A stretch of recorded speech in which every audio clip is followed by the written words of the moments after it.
नमस्कार सभी को। मेरा नाम कृतज्ञ वशिष्ठ है एंड मैं वर्ल्ड हॉस्पिटल में एक इंटर्न की तरह काम करता हूँ। और आज जो मेरे साथ बैठी हैं, नमस्ते माता जी। आपका क्या नाम है? अनीता अग्रे। अनीता जी जो है हमारे डॉक्टर नीलेष तिवारी की सबसे पुरानी पेशेंट है जब तक मैंने अभी तक देखी है। डॉक्टर नीलेष तिवारी जी ने अपना करियर साइकाइट्री में शुरू ही किया था। तब से उनकी अभी तक की पेशेंट है। और ये इस चीज़ को करीबन 19 साल हो चुके हैं। जानते हैं इनकी कहानी और इनका कैसे इलाज रहा। माता जी, आपको क्या क्या दिक्कत आती थी? जैस क्या क्या दिक्कत आती थी और आपने कब सोचा कि मुझे डॉक्टर को दिखाना चाहिए? मेरे को शुरू शुरू में नींद नहीं आती थी। उसी की वजह से बीपी लो और सारी दिक्कतें होने लगी थी। फिर मैंने जैसे राम मनोहर लोहिया में पहले दिखाया। फिर उन्होंने कहा कि वहाँ डॉक्टर होंगे, तो सर को मैंने दिखाया। तो उससे फिर मेरे को आराम होने लगा। सर ने मेरे को दवाइयाँ दी, फिर नींद भी आने लगी। मेरे बच्चे भी जब छोटे छोटे थे, अब तो बच्चों की शादी भी हो गई है। हाँ, और बहुत ही अच्छे डॉक्टर हैं। मतलब पर्सनल मेरे को नंबर भी दिया। कहते थे अगर ज़्यादा वेट करने की ज़रूरत भी नहीं है, आप आ जाओ और देख लो। और आज तक मतलब मैं इनसे मतलब इतनी एक्सपायर हूँ कि बहुत ज़्यादा। और मेरे मतलब एक भाई की तरह मैं जानती हूँ। 2022 में मेरे को दिक्कत हो गई थी। यहाँ पे मैं एडमिट रही थी 11 दिन। मेरा बिल्कुल परिवार जैसा ध्यान रखा था। बहुत ही अच्छे से, मतलब सारा ही स्टाफ अच्छा। और सर तो इतने अच्छे हैं कि शायद इनकी तारीफ करें ना उतना ही। आधी बीमारी तो ना वो बातों से ही ख़त्म कर देते हैं। इतना अच्छा नेचर, और दवाइयाँ भी बहुत अच्छी देते हैं, सबसे अच्छी। और मुझे नहीं लगता इनसे अच्छा कोई डॉक्टर है। मुझे नहीं लगता, सब बताते, मैंने कहा नहीं, उनसे अच्छा कोई डॉक्टर ही नहीं है। तो इसलिए मेरे को सबसे अच्छे बेस्ट डॉक्टर रखते हैं नीलेश तिवारी। ये तो डॉक्टर नीलेष तिवारी जी की निराली बात है। हाँ जी। तो आपका आप थोड़ा विस्तार में बताएंगे कि आप, जैसे आपने बोला कि आपका परिवार जैसा, परिवार के सदस्य जैसा ख्याल रखा, तो आपको क्या वो छोटी छोटी चीज़ लगी जो बाकी हॉस्पिटल में भी एडमिट करा जाता है? सब सब हॉस्पिटल भागने की सोचते हैं कोई भी जब एडमिट होता है, पर आपका जैसा आपसे एक्सपीरियंस है वो तो बिल्कुल ही टोटल। आपको ऐसी कोई बात याद है कि किसी चीज़ ने आपको बिल्कुल ही हिट करा हो और जिसके कारण कि आपको ही महसूस हुआ हो कि मेरा परिवार जैसे, परिवार के सदस्य जैसे ही मेरा ध्यान रखा गया? हाँ जी। मैं यहाँ पे आई थी तो कोरोना काल था, वहाँ किसी को मिलने भी नहीं दिया जाता था। सर जाते थे बात करने, मिलते थे मेरे को। मतलब मेरे को एक ऐसा लगता था जैसे मेरे भाई, मतलब मेरे को ट्रीट कर रहे हैं। और सारा स्टाफ भी ध्यान पर्सनली बोल देते थे कि भाई इनका ध्यान रखा जाए। और सभी मतलब सिस्टर भी सब कुछ A to Z बहुत ध्यान रखते थे। और मुझे लगा भी नहीं कि 11 दिन हो गए हैं। तो मेरे को तो ऐसे लगने लगा था कि सारा वो मेरा ही परिवार है, यहाँ पे परिवार जैसा ही लगने लगा था। बहुत ही अच्छा। सर फिर कोरोना काल में जैसे मतलब फ़ोन वगैरह भी नहीं होते थे। मेरे हस्बैंड का मतलब फ़ोन वो थी, बर्थडे था उनका। तो मेरे से कहता है ठीक है मैं आपसे बात करवाता हूँ पर्सनली। मेरे को बात भी करवाई, सब कुछ करा। मतलब मुझे लगा ही नहीं कि मैं हॉस्पिटल में रह रही हूँ। ऐसे लगा कि घर में ही रह रही हूँ। हाँ जी। तो इससे ज़्यादा कोई अच्छी बात हो नहीं सकती कि सही में मुझे ऐसे डॉक्टर कभी नहीं मिले। इतने अच्छे हैं। और अपने परिवार बहन जैसा ही मानते हैं, मैं भी उनको अपना भाई जैसा ही मानती हूँ। जैसे आप बता रहे हैं कि आपने 19 साल से इनका इलाज कराते जा रहे हैं, ये बड़ा लंबा समय है। इतने मैंने 3-4 महीने में ही लोगों को अच्छा डॉक्टर मिल भी जाता है, उससे फिर भी इतना फेथफुल और इतना लॉयल तरीके से रह नहीं पाते।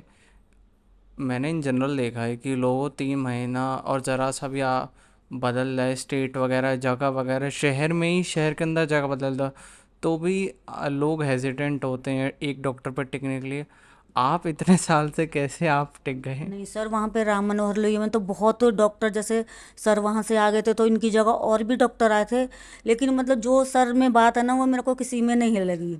कि मतलब एक बीमारी को ना बातों से ही ख़त्म कर देते, कहेंगे टेंशन मत लो, आप ठीक रहो। और वाकई में ना, मतलब मैं ठीक होती ही चली गई। नहीं तो मेरे को इतनी दिक्कत थी, मेरे छोटे छोटे बच्चे थे, मुझे लगता था कैसे पालूंगी सब कुछ। लेकिन भाई 6 बजे उठना, सब बच्चों को तैयार करना, सब कुछ करना, A to Z किया। आज मेरे बच्चों की शादी भी हो गई, उनके पास बच्चे भी हैं। सब कुछ सर की वजह से ही हुआ है। इतनी तारीफ़ कर दी, फिर सर। भी एक सवाल पूछ ही लेता हाँ हूँ। जी। हम्म, आप वर्ल्ड पेंट सेंटर अपने चहीतों को और उन्हें कोई भी दिक्कत आ रही हो सोने में वगैरह, आप यहाँ आने को बोलेंगी? हाँ सर, मैं तो मेरे को कोई भी दिक्कत हो, ये मतलब किसी को भी लगता है ना, तो मैं तो उनको बोलती हूँ कि मेरे डॉक्टर हैं, उनको आप दिखाओ और वो 100% ठीक कर देंगे। हाँ, तो यही बोलती हूँ मैं तो हर किसी को। और यहाँ भी जैसे कोई पूछते, मैंने कहा नहीं, मैं तो सर को इतने सालों से जानती हूँ, बहुत अच्छे हैं और उनका हाथ भी बहुत अच्छा है और नेचर भी अच्छा है बहुत। आधे तो देखो डॉक्टर की बात ये होती है कि आधे ना मतलब बातों से ही ख़त्म कर दे। कई ऐसे होते हैं अकड़ू से होते हैं, बात भी ढंग से नहीं करते, ठीक है जी दवाई दे दी, टाइम पास हो गया, लेकिन सर में वो बात नहीं है। अपने मतलब अच्छे से ट्रीट करते हैं और अच्छे से दवाइयाँ वगैरह देते हैं। और मैं तो कभी फ़ोन भी करती हूँ सर पर्सनली भी, जैसे कोई मेरे को दिक्कत हो गई तो कहेंगे कोई बात नहीं, आप आ जाओ, मैं आपको देख लेता हूँ। और वैसे भी सर के जो पेशेंट हैं मतलब जिनसे हो जाता तो उनको पर्सनल नंबर भी देते हैं, उनकी सारी परेशानी भी दूर करते हैं और बुला भी लेते हैं। जब कोरोना काल में संडे था, जबकि संडे को ऑफ रहता है सर का, तो मुझे तो कोई मतलब बहुत दिक्कत हो गई थी। मेरे बेटे ने फिर फ़ोन करा, फिर इन्होंने सर ने फ़ोन उठाया, इनके जो होंगे डॉक्टर, फिर उन्होंने एडमिट किया, फिर सब कुछ करा, बहुत अच्छी तरीके से करा। नहीं तो कोरोना काल में तो ऐसा हो रहा था कि लोग पेशेंट को लेने से भी डर रहे थे, सब कुछ था। तो उसी वजह तो मेरे को डिप्रेशन था और वो भी हो गया था, क्या कहते हैं, टाइफाइड भी ज़्यादा हो गया था मेरे को, तो उसी की वजह से ज़्यादा दिक्कत आ गई थी मेरे को। हाँ, ये सब। और उसी वजह से मतलब मैं बहुत सर को कभी मतलब धन्यवाद देने से चूकती नहीं हूँ। और मेरी पूरी फैमिली, बेटी बेटा बहू पति सभी जानते हैं सर को। और कभी भी कोई होता ना तो ये बोलते हैं हाँ जी उनके पास ही जाना, बहुत अच्छे डॉक्टर हैं। चलिए, ये थी अनीता जी की कहानी। ऐसी लाखों कहानी और ऐसी करोड़ों कहानी मैं आपको सुनाता रहूँगा, जो कि डॉक्टर नीलेश तिवारी का दवाइयाँ नहीं, नीलेश तिवारी जादू की एक छड़ी घुमाते हैं, जिससे हर कोई ठीक हो जाता हाँ है। जी, सही में, सही में यही बात है। हाँ, वो जादू की छड़ी दवाइयाँ तो हर कोई देता है, लेकिन वो ऐसा करते हैं कि पेशेंट ठीक ही होता चला जाता है। कहते हैं ना दवाई तो हर कोई देता है, लेकिन वो बात ऐसी करते हैं ना, उसी से बीमारी चली जाती है। और मैं तो कभी भी कहीं भी मेरे को जैसे कहीं भी बोलता नहीं, मैंने कहा उनसे अच्छा कोई डॉक्टर ही नहीं हो। और मैंने तो बहुत डॉक्टरों को, राम मनोहर लोहिया में तो चेंज होते रहते थे ना, तो काफ़ियों को दिखाया। लेकिन फिर मैं यहाँ द्वारका मोड़ रही तो मेरी हालत ख़राब हो गई थी। फिर बेटी ने सर्च करा, मैंने कहा हाँ उनको ही दिखाऊंगी फिर मैं दोबारा से। तो बीच में गैप हुआ क्योंकि सर तो मतलब यहाँ पे आ गए थे और फिर कहीं और भी चले गए थे सर। फिर तब मैंने दिखाया यहीं पे, तब से यहीं पे दिखा रही हूँ। और कभी चाहूँगी भी नहीं कि जब तक जिंदा रहूँ इन्हीं को दिखाती रहूँ।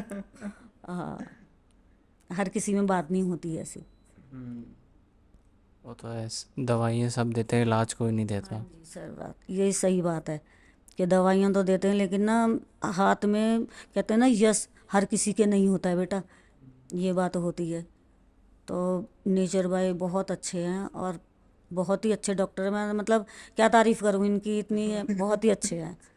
हाँ, मेरे लिए तो भगवान के समान है। देखो, ऊपर भगवान है और नीचे डॉक्टर हैं जो सही कर देते हैं, वही परफेक्ट ठीक होता है। मेरी तो हालत बहुत ही ख़राब हुई थी जब, तो मेरे पति को भी लगता था कैसे बच्चे पलेंगे, कैसे सब कुछ होगा, फिर होता गया सब कुछ अच्छा। आज मैं परफेक्ट हूँ, ठीक हूँ। जब भी कोई दिक्कत होती है मैं सर को फ़ोन करके बोलती हूँ, तो कहेंगे कोई बात नहीं, मैं आपको बोल देता हूँ मेडिसिन, आप आ जाओ दिखाने या फिर ले लेना वहाँ से, मैं ठीक। हाँ जी, सर अपने पेशेंटों को वाकई में बहुत प्यार करते हैं, अच्छे से सबकी केयर करते हैं। मतलब डॉक्टर तो हर कोई देखे पर ऐसा नहीं देखा मैंने। चलिए, बड़ा सुन के अच्छा लगा। एंड भगवान से, भगवान की कृपा है, आप हमेशा ठीक रहें। आप अगली बार जब भी आए डॉक्टर निवासली के लिए मिठाई लेके आएँ, जरूर लेके कि आएंगे। डॉक्टर साहब आपका धन्यवाद, मैं खुश हूँ, मैं स्वस्थ हूँ, ये सब आपकी जादू की छड़ी के कारण है। ठीक है, ऐसा ही करूँगी। और थैंक यू। ठीक।